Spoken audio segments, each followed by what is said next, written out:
jusqu'à mes 24 ans, ça a été aller chercher mon père sur des rails des trains.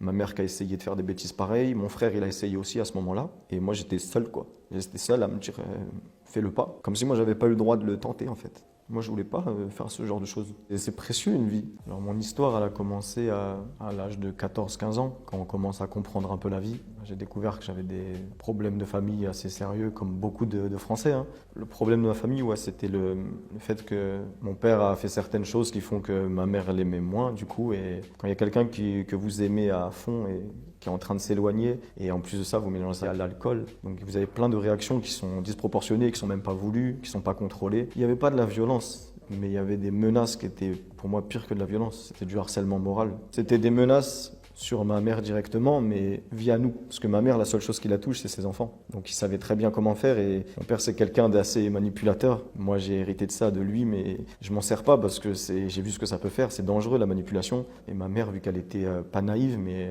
elle prenait tout à cœur. Donc forcément, quand il se dit qu'il allait s'attaquer à nous, qu'il allait nous faire du mal, il y avait que ça qui pouvait l'atteindre. C'est une sorte de manipulation qui est très malsaine. Pour moi, c'est peut-être aussi voire plus que des coups. Devant les autres, tout le monde l'adorait. Mon père, tout le monde disait, t'as de la chance. Ça veut dire, moi, mes amis au club de foot, c'est là où on était tout le temps, tout le monde disait, ton père, il est trop drôle. J'aimerais bien avoir ton père. Mais ils savaient pas que quand on fermait la porte, c'était une autre personne qui était malheureux et qui était alcoolisé, sous l'emprise de l'amour, de tout ça. Donc c'était une autre personne. Et moi, ce qui me faisait mal, c'est que je voyais ma mère souffrir. Je me dis, mais vous savez rien. Ma mère, elle a encore moins de chance que moi, en fait. C'est ça qui est compliqué. Je pouvais pas laisser ma mère comme ça, hors de question. Je voulais savoir ce qui se passait. J'avais 15 ans, mais je me disais, sauve maman, mais te mets pas à dos papa, le pauvre. Parce que lui, normalement, il t'aime. Donc fallait trouver le juste milieu, mais à 15 ans, on sait pas comment faire. Après, ma mère, elle est partie. Mon frère, il est parti aussi parce qu'il voulait plus entendre parler de... Il a 3 ans de plus que moi, mon frère. Il voulait plus entendre parler de tous ses problèmes. Et moi, du coup, je me suis retrouvé seul avec mon père, qui était très très dur à gérer parce qu'on avait peur aussi qu'il fasse des bêtises. On savait pas trop de quoi il était capable à ce moment-là. C'était spécial comme relation parce qu'il était toujours alcoolisé et toujours énervé parce qu'en plus elle était partie. Donc là il se couchait seul, il avait... Parce que quand vous êtes plus avec une femme, même si elle vous aime plus, elle est là devant vous. Mais quand elle est plus du tout là, je pense que c'est encore pire.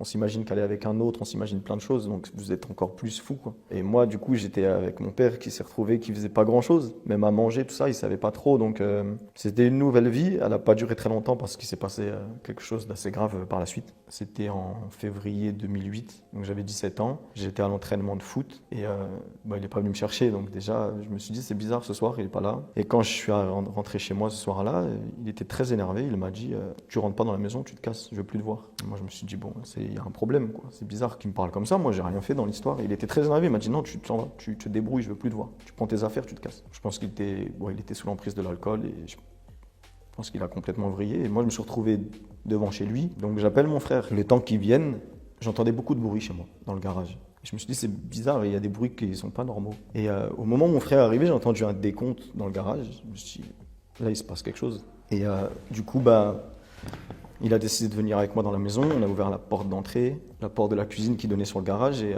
il venait de se pendre, quoi, mon père. Donc, on a couru, nous. On a couru, mon frère, il l'a soulevé. Moi, j'ai coupé la corde. On a essayé de ranimer, appelé le SAMU pour le laisser en vie, quoi. Et ce soir-là, j'ai compris que tout allait changer dans ma vie, quoi. Moi, j'ai compris que tous les réveils, toutes les nuits allaient être différentes. Je pense que la vie, elle sera plus jamais pareille après ça parce que tu y penses, en fait. C'est une image.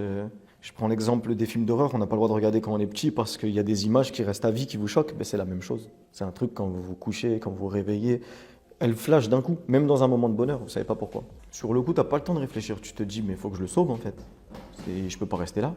Et en plus, quand il est revenu à lui-même, il avait toujours l'alcool et il nous a dit, vous n'aurez jamais dû faire ça. Je vous déteste. Et là, je me suis dit, bon. Je savais même pas si j'avais bien fait. Et à partir de là, je suis parti vivre chez ma mère. Ma mère m'a dit, là tu viens chez moi. Ah, j'avais pas le choix. C'était plus vivable à la maison. À ce moment-là, j'ai un choix à faire parce que je dois sauver ma mère du coup, qui culpabilise de ça, qui dit que c'est sa faute parce qu'elle est partie. Par la suite, jusqu'à mes 24 ans, ça a été ça tout le temps. Ça a été aller chercher mon père sur des rails des trains. Ma mère qui a essayé de faire des bêtises pareilles. Mon frère, il a essayé aussi à ce moment-là. Et moi, j'étais seul, quoi. J'étais seul à me dire, fais le pas. Je sais pas pourquoi. Comme si moi, j'avais pas eu le droit de le tenter, en fait. Moi, je voulais pas faire ce genre de choses. Et c'est précieux, une vie. Tu vois, on peut pas... Mais sur le moment, je comprenais pas ce qui se passait. À ce moment-là, j'ai des crises d'angoisse qui sont arrivées. Je pouvais plus trop sortir de chez moi. Je voyais une amie qui s'appelait Aude, qui était comme une sœur pour moi, qui venait chez moi et tout. C'est la seule personne qui savait tout ça. Et 1 an et demi après, elle est partie à une soirée à Paris et elle n'est jamais revenue. Ça, je l'ai jamais dit. Ça fait bizarre de pleurer. J'aime pas trop pleurer. Et comme j'ai dit, elle n'est jamais revenue parce qu'elle a eu un accident de voiture sur le retour, qu'elle est décédée ce soir-là. Et en fait, j'avais tout en même temps, quoi. Tout en même temps. Et là, je me suis dit, la seule personne qui m'écoutait, qui croyait en moi dans la musique, parce que j'avais 20 ans, donc ça faisait déjà 1 an que je m'étais lancé. Tout le monde m'avait dit, ouais, ça marchera pas. Mais elle m'a dit, mais écoute pas les gens. Elle part. Même elle n'est plus là. Là, je me dis, ouais, ça commence à faire beaucoup, là. Crise d'angoisse, tout ça, ça fait beaucoup. Et après, le quotidien, c'est que j'étais chez ma mère et tous les dimanches soirs, mon père débarquait pour me menacer, quoi. Et dit à ta mère descendre, je vais la tuer, des trucs comme ça, sous alcool encore une fois. Et je vais lui tirer dessus et des trucs comme ça. Donc le dimanche soir, il débarquait menaçant, très menaçant. On ne savait pas si c'était vrai, il disait qu'il était armé, on ne savait pas. Et un soir, ma mère n'était pas là, et moi j'étais avec une fille chez moi. Et j'entends des coups, enfin j'étais à l'étage et il lançait des cailloux c'était un petit appartement, quoi. Et là j'étais devant ma copine, elle me dit c'est qui ça? Et je dis c'est mon père. À ce moment-là je me dis c'est trop tard, là j'en peux plus. Et là je suis sorti, je lui ai couru après. Toute la peur que j'avais de mon père qui était très menaçant, bagarreur, elle est partie. Et je voulais l'attraper, mais je voulais qu'il arrête tout ça. C'était trop. Qu'est-ce qu'il fait? Pourquoi cette personne dit ça? Je suis armé, dis à ta mère de descendre. Enfin, c'est trop tard, devant des gens comme ça, qui vont découvrir qui je suis, mais ça va pas. C'est des choses que les gens doivent pas voir. Là, j'ai dit, c'est trop, il n'y a plus rien. Là. Si je t'attrape, t'es mort, parce que là, ça va plus. Et il est parti, il est rentré chez lui, et puis voilà. Ce qui m'a sorti de tout ça, c'est la musique, mais c'est parce que j'écrivais, en fait. Depuis que j'avais 16 ans, j'écrivais. Et quand j'avais 19 ans, je m'en souviens, un soir, une soirée avec des amis qui faisaient du rap. J'avais 19 ans. C'était l'époque où on avait le MP3 dans la voiture, on mettait des instrus, tout le monde rappait, quoi. Et moi j'avais mes textes, mais je rappais pas, ils m'ont dit essaye. Et ils m'ont donné une adresse et à ce moment-là je suis parti au studio. Et quand je suis rentré dans cette cabine, en fait le temps il s'est arrêté. Je me suis dit il y a peut-être un truc là-dedans. En fait. Le temps de chanter là, ces 2 petites heures de studio, je me suis dit ça fait du bien, pas d'angoisse. Mais je faisais pas ça pour réussir. Jusqu'à ce qu'on m'a dit, mais mets-le sur YouTube. Je fais 2 sons et puis il y en a un qui fait 1 million de vues. Sauf qu'en 2010, faire 1 million de vues, personne ne fait ça. Même des sections d'assaut et tout venaient à peine de le faire alors que c'était déjà des gros trucs. Et moi, je fais 1 million de vues tout seul avec un clip à 400 €. Rien du tout. Je paye le studio 30 €, je paye pas l'instru. Je fais un clip 400 € avec des gars qui me filment à l'arrache. 1 million de vues, tout le monde t'appelle. Là, je me suis dit, mais qu'est-ce qui se passe? C'est quelque chose qui me fait peur. Moi. Les lumières, le succès, c'est pas quelque chose que je voulais. Moi, je fais ça pour aller bien. Et le truc, c'est qu'à ce moment-là, il y a YouTube qui vous appelle, qui vous dit on peut vous rémunérer avec des pubs et tout. Et voilà. Et du coup, je prends le son que j'ai fait, j'en fais un deuxième pareil, 1 million de vues en une semaine. Et ça part et tout le monde m'appelle. Et jusqu'à 2015, j'ai des appels et je dis mais non, mais laissez-moi tranquille, moi je veux pas percer. Laissez-moi sur YouTube, je suis trop bien sur YouTube. Je veux pas rencontrer les gens, j'ai peur moi. J'ai peur je suis quelqu'un qui n'a pas confiance en soi, donc chanter devant 40 000 personnes ou même rencontrer des gens dans la rue qui demandent des photos. Et j'ai même du mal à être face à une caméra avec mes cernes, ma fatigue, tu vois. Et là, il y a des gens toute la journée qui te regardent. Et non, c'est pas quelque chose que je voulais. En fait, ce qui s'est passé, c'est que je suis passé, j'ai signé dans un label indépendant qui, je vous avoue, m'a pas donné beaucoup de sous. Un label malhonnête, je vais pas dire son nom parce que ça sert à rien, mais c'est vrai qu'ils m'ont pris beaucoup d'argent et j'en ai pas vu de l'argent. Et ce qui s'est passé, c'est qu'en juin 2015, il me dit, ok, les quelques sons qu'on a, il y a une radio qui est intéressée, qui était Skyrock à l'époque. Il m'a dit par contre, le patron de Skyrock, il veut un double album. Et je lui dis pour quand? Il me dit pour septembre. Donc là, j'ai 2 mois et demi pour faire un double album, moi. Mais 2 mois et demi pour faire un double album, sachant que ça prend au moins 8-9 mois normalement. Donc là, qu'est-ce qui se passe? C'est que moi, j'habite à Orléans, il faut que je vienne à Paris. Studio de 9h à 22h tous les jours. Sauf que j'ai pas l'argent à ce moment-là forcément pour faire tous les allers-retours. Le temps, parce que quand tu finis à 22h, à Orléans, je vais être là à minuit, mais à 7h du matin, il faut que je reparte pour refaire une journée entière. Donc à ce moment-là, je débarque à Paris pour faire ce double album. Lui, il a pris les sous, il est parti en vacances à Miami, le patron du label. Et moi, je suis tous les jours au studio et j'avais une copine à l'époque qui m'a hébergé les premiers jours, sauf que famille rebeu, les parents étaient en vacances, ils ont appris qu'il y avait un garçon à la maison. On m'a dit, tu pars tout de suite, toi. Et je me suis retrouvé dehors, en fait. Après le studio, il n'y a pas de je rentre à l'hôtel dans un lit. Je suis sur mon banc et j'attends que le lendemain arrive pour faire ma petite sieste et ma toilette au studio le lendemain. Si j'ai continué à ce moment-là, j'ai pas vraiment de raison. Ma maman, et peut-être parce que je me sentais vivant, pour une fois, je m'occupais de moi. Je pense que c'est ça. Pour une fois, je me disais, là, c'est mon moment. Je vais pas te mentir, c'est les moments les plus beaux de ma vie. Et je somnolais, j'avais ma valise, c'était une galère, mais de parler aussi à d'autres gens qui étaient clandestins, j'ai appris beaucoup. En fait, quand vous êtes dans la rue, enfin moi j'étais jeune en plus, j'étais quand même assez bien habillé, je faisais attention à moi, mais vous voyez souvent passer les mêmes gens. Et les gens, ils vous voient une fois dans la rue, ils disent, bon lui il traîne.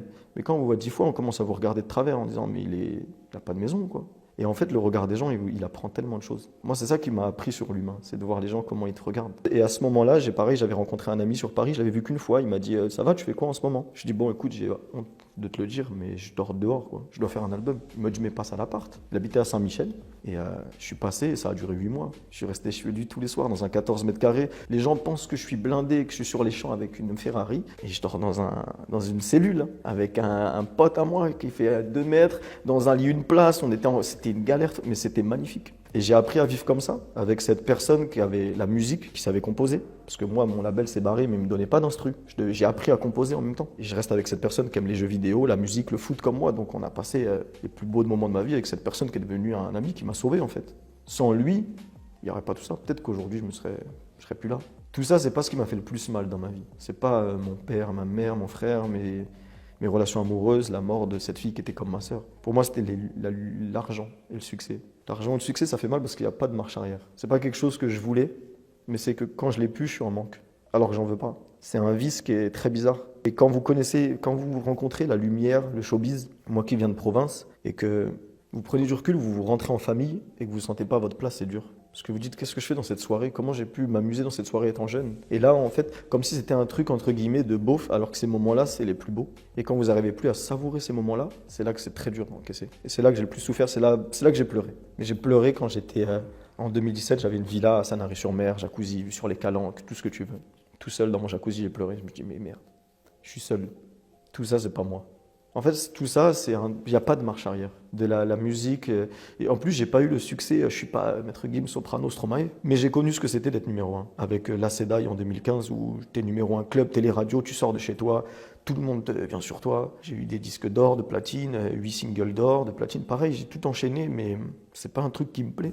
J'ai pas fait ça pour ça. Je pense que des artistes qui font ça pour être connus, ils doivent savourer. Moi, j'ai du mal à savourer. Moi, ce que je recherche, voilà, c'est des trucs vrais. Et j'ai fait l'erreur je pense, la plupart des Français aujourd'hui, de courir après l'argent au lieu de courir après le bonheur. Ça veut dire que depuis que j'étais tout petit, je me disais, à 14 ans, quand j'avais mes problèmes, je me dis un jour, j'irai au travail dans une voiture de fou. Je me disais, j'aurai ça. Et je l'ai eu, la voiture de fou. J'ai attendu 4 mois qu'elle soit faite aux États-Unis, qu'elle arrive, je l'ai commandée. Je suis monté dedans, ça a duré 10 minutes. Je me dis, mais c'est ça ton rêve là? C'est pourri. C'est nul. T'es même pas heureux, c'est bien, t'accélères, c'est cool, mais c'est tout. C'est là que c'était des prises de conscience, je me dis mais non, mais j'ai couru après l'argent, pensant que ça allait tout arranger, alors que ça casse tout. Là aujourd'hui, ce que je recherche, c'est être bien en fait, dormir déjà, j'y arrive pas. Mais je suis content parce que mon père va bien. Aujourd'hui, ma mère va super bien. Mon père, ma mère échangent ensemble. Mon frère, elle a toujours pas pardonné. C'est un truc qui me fait mal, moi. C'est son choix. Je respecte. Maintenant, il a ses raisons. J'ai aucun contrôle. Je lui en ai parlé. Je lui ai dit, tu devrais quand même parce que ça peut que aller mieux. Il faut parler. Que ce soit bon ou mauvais, il faut parler. Mais voilà, tout le monde va mieux aujourd'hui. Je suis désolé à mon père qui va regarder cette interview et les gens vont peut-être savoir des choses qu'ils ne savaient pas de lui. Tous mes amis, quand c'était petit, ils vont se dire, ah mais c'était ça en fait. C'est pas lui, c'est pas comme ça qu'on voyait son père. Mais après, voilà, moi ce que je retiens dans tout ça, c'est que si j'avais pas eu ça, je serais peut-être pas là. Si je suis venu parler, je pense que c'est ça, comme j'ai dit, c'est que il y a 1 an même, jamais je serais venu. Mais c'est que là, je crois que je suis à bout.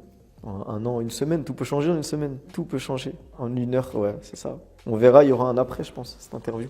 Mais encore une fois, voilà, je veux pas que les gens qui regardent cette interview aient de la peine. Je veux qu'ils se disent, le gars, il a vécu ce qu'il a vécu. Il n'avait pas forcément d'argent. Il a juste pris YouTube et sa plume. Et aujourd'hui, il est là.